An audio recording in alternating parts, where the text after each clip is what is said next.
जब सुने के होई भोजपुरी गाना बस बजे के चाही गाना। बोला बोला छठी मैया की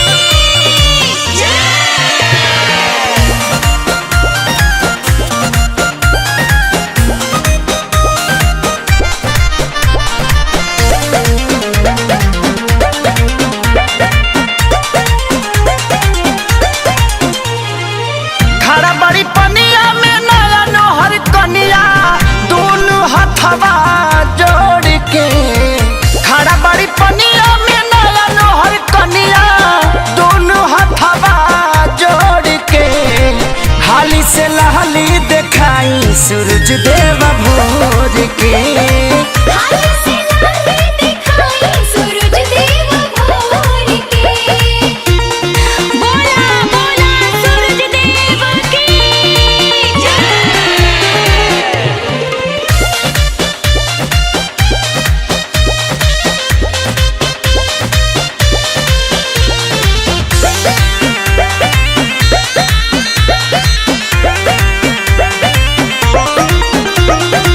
थर थर का पे दहिया बड़ा जोर हहराता। खड़ा खड़ा बाप रहिल नहीं गोड़ ठहराता। थर थर का पेला दहिया बड़ा जोर हहराता। खड़ा खड़ा बाप रहिल नहीं गोड़ ठहराता।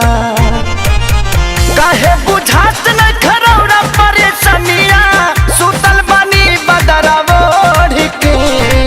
हाली से लहली दिखाई सूरज देव भोर के।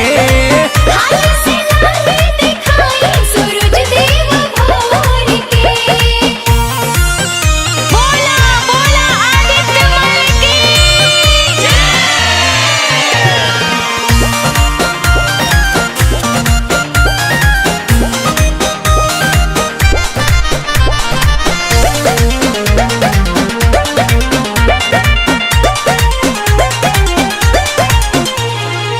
बरती सभा करता अगोरा वाल हो। बाटे खेसारी रूपेश के हो रावाल हो। बरती सभा करता अगोरा वाल हो। बाटे खेसारी रूपेश के हो रावाल हो। हथवा में सब ही गंगा जल लेके ताके सभे पुरबोर के। हाली से लहली दिखाई सूरज देव